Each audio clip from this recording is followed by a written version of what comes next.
আসসালামু আলাইকুম বন্ধুরা, কেমন আছেন সবাই? আশা করি সবাই ভালো আছেন। আসিফ এগ্রো খামারের আরো একটি ভিডিওতে আপনাদেরকে জানাই স্বাগত। আলহামদুলিল্লাহ, আমার খামারের যেহেতু সিআরডি বেমার লেগেছিল, তো সেই ভাইরাস থেকে আমি আল্লাহর রহমতে, আল্লাহর অশেষ কৃপায় আমি ওখান থেকে বর্তমান মুক্ত হয়েছি, ভাইরাস থেকে মুক্ত হয়েছি।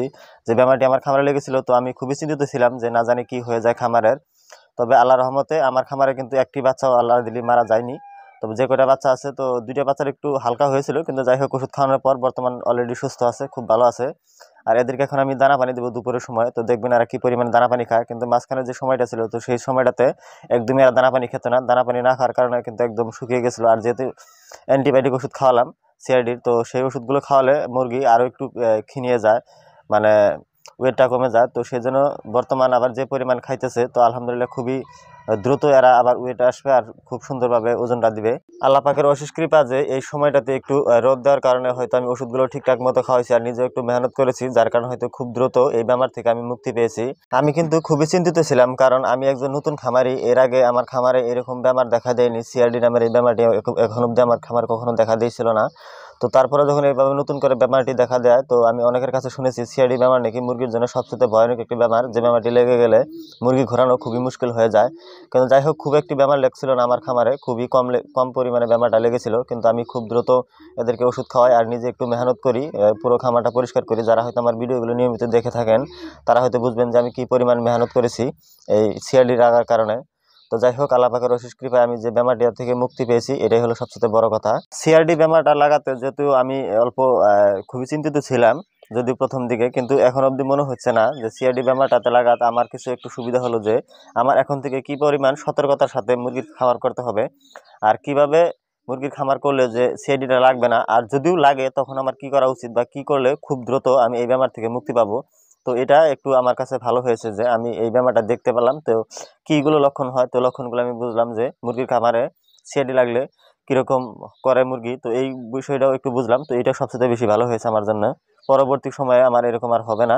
আমি আমার সেরাটা দিয়ে চেষ্টা করেছিলাম, আর চেষ্টা করার কারণে আল্লাহ পাকের রহমতে খুব দ্রুত আমার মুরগিগুলো সুস্থ হয়ে যায়। আর বর্তমানে দেখতে পারতেছেন এরা কি পরিমাণ দানা পানি খাইতেছে, তো আল্লাহর রহমতে এরা সুস্থ আছে। আর আরো একটি কথা বলে দেখেন, যারা খামার করেন তারা এই বস্তুগুলো খেয়াল রাখবেন যে যদি মুরগিগুলো দেখতেছেন যে মুরগিগুলো খক খক করে কাশতেছে, হয়তো চুনের মতো হাঁকতেছে বা শরীরে জ্বর হয়ে আছে, মুরগিগুলো দানা কম খাইতেছে, তাহলে আপনি বুঝে নেবেন যে আপনার খামারে সিআরডি নামের বেমারটি লেগে গেছে। আর সিআরডি বেমার যদি লেগে যায় একবার খামারে, তাহলে কখনোই আপনারা অবহেলা করবেন না যে আজকে ওষুধটা হয়তো আনতে পারতেছি না, কালকে ওষুধ এনে তারপর খাওয়াবো। তো এরকম ভুলটা করবেন না। যত দ্রুত পারেন ওষুধ খাওয়াবেন, তত দ্রুত বেমার থেকে মুক্তি পাবেন, যেটা কিনা আমি করেছি। তো রাত্রে আমি বেমারের দেখা দিয়েছি দেখেছি, তো আমি খুব সকালে উঠে ভোরে উঠে আমি মুরগির জন্য ওষুধ নিয়ে গিয়েছিলাম। আর ওষুধ এনে খাওয়ানোর পর থেকে আল্লাহর রহমতে 3 পাইল ওষুধ খাওয়াইছি, আল্লাহর রহমতে সুস্থ হয়েছে মুরগিগুলো। তো কি ওষুধ খাওয়াইছি, তো এটা নিয়ে একটা ভিডিও আমি দেখাবো আপনাদেরকে। আরো একটি কথা বলি, দেখেন আমার মুরগিগুলো কিন্তু আমি খুব শীঘ্রই বিক্রি করে দিব। বিক্রি করে দেওয়ার কারণ হলো, দেখেন সামনে কিন্তু কুরবানির ঈদ আছে, আর কুরবানি ঈদের পর মুরগির বাজার খুবই খারাপ হবে। বর্তমান সময়টা যেহেতু একটু ভালো আছে, তো কুরবানি ঈদের পর বাজারটা কিন্তু একটু নেমে যাবে। তার কারণ হলো, দেখেন যেহেতু কুরবানির টাইমে বহুত পরিমাণে মানুষে গরু সরু কুরবানি দিয়ে থাকবে, তো সেই সময় যেহেতু মাংস অনেক থাকবে, তো সেই সময় মাংস বেশি থাকলে সেই সময় কিন্তু মুরগিটা কম চলবে আর কম সেল হবে। তো সেই জন্য বাজারটাও কিছু ডাউন হবে। তো সেই জন্য আমি ভাবতেছি যে এরা যদিও একটু ছোট আছে, কিন্তু এদেরকে আমি ঈদের আগেই ছেড়ে দেবো। অলরেডি মুরগির জন্য আমি ব্যাপারীর সাথে আলোচনাও করতেছি। তো যাই হোক, আজকের মতো এই পর্যন্ত। আমার জন্য দোয়া করবেন, আমার খামারের জন্য দোয়া করবেন, যাতে সকল সময় আমার মুরগিগুলো সুস্থ থাকে, তার জন্য একটু দোয়া করবেন।